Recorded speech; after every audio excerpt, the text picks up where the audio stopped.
kapag ka po nagkaroon ng impeachment, ang ating mga senador, obligado sapagkat inobliga ng konstitusyon. Kasama po ako sa sumulat ng konstitusyon na yun. Forthwith, agad-agad. Huwag na kayo magpapapasok sa bato sa Senado at magbabaril sa Senado. Agad-agad.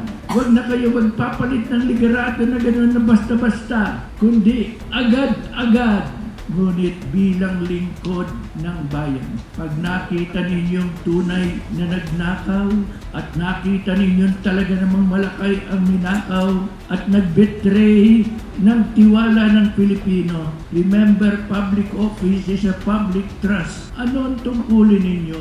Huwag ninyong sasabihin, tao naman ako ni Sara sa makatuwid anuman ang katibayan, hindi ako buboto laban sa kanya.